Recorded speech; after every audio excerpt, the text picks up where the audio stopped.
Tết Mông Làn này rất là đẹp các bạn ạ. Đây vẫn là có những quả dưa hấu rất là đẹp, rất là xinh.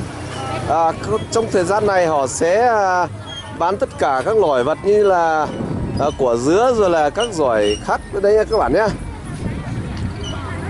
Những người này người chủ bán đây nha, rất là hay nha. Họ rất là vui vẻ nha các bạn nha.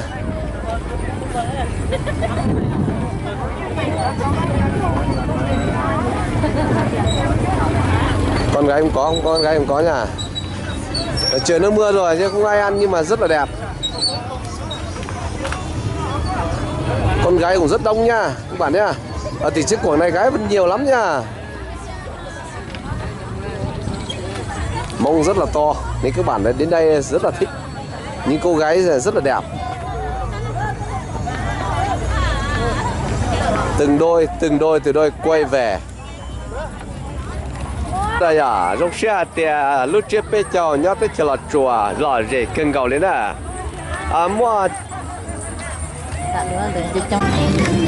trời rất là mưa nhưng vẫn là một năm mới rất là hay các bạn ạ. Đến đây các bạn sẽ thấy là những người Mông ở đây rất là đẹp. Mặt thế nào vẫn có nha các bạn nhá. Cái tin chơi ở cho nên một sai là lúc chơi nhiều gì tất mà là sẽ nó là cúi lúc sẽ ta là thế chỉ trong xe ta kỳ mà cho nên một sai đó.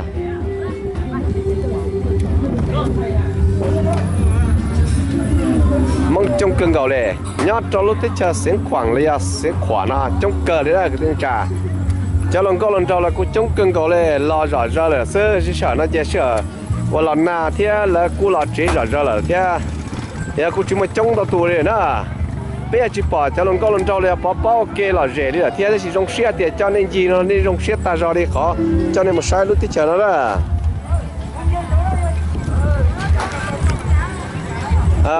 các bạn ạ, đến đây là một khu vực rất là vui chơi, rất là nhộn nhịp các bạn ạ. Ở đây vẫn là một khu vực vui chơi của các bạn đến thay tỉnh Xiếc Quảng này là khu vực chơi nha các bạn nhá. Rất là mưa rồi nhưng mà sẽ đưa các bạn đến chơi những gì mà đẹp nhất ở đây.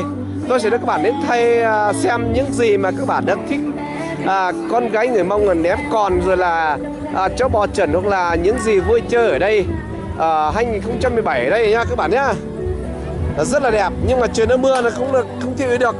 Máy nó rất là bẩn rồi nhưng mà rất vui vẻ các bạn sẽ đưa các bạn đến xem nha. Những con bò trần và những người rất đẹp ở đây đây. Đấy con bò đấy nha. Những con bò trần hay nhất sẽ được về đây. Những người Mông ở đây rất thích cái bò trần ở đây nha các bạn nhá.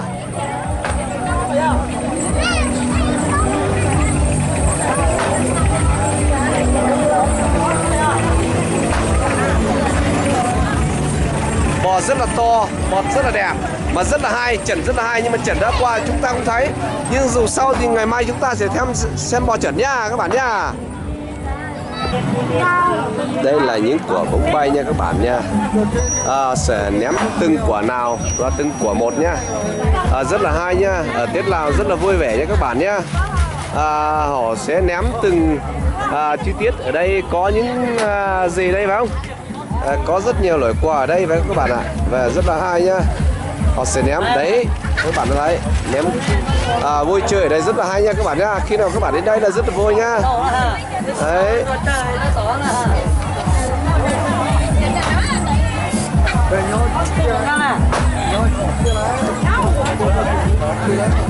Nếu ai ném được thì sẽ có ở đây nha các bạn nha. Có nhiều quà rất là hay nhưng mà họ đã không ném rồi. Thôi ta đưa các bạn đi nơi khác nhá. Đây là khu vực họ đến chơi nha các bạn nha. Rất là vui vẻ. Công trình Xiếc Quảng này rất là đẹp, rất là hay. Tôi nói rất là hay mà nếu người chơi rất là vui vẻ nha các bạn nhé. Cái gì các bạn thấy là vẫn là buổi chiều rồi. Tôi sẽ cho các bạn đến chơi ném còn sẽ có người ném còn không nha. Chắc là không có rồi nhưng mà rất vui vẻ các bạn đến chơi nha.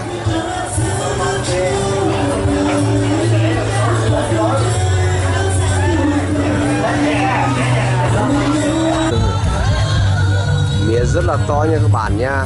ở đây rất là vui vẻ nha. Mía rất to, mía ở Lào đây rất là đẹp, mía đen nha.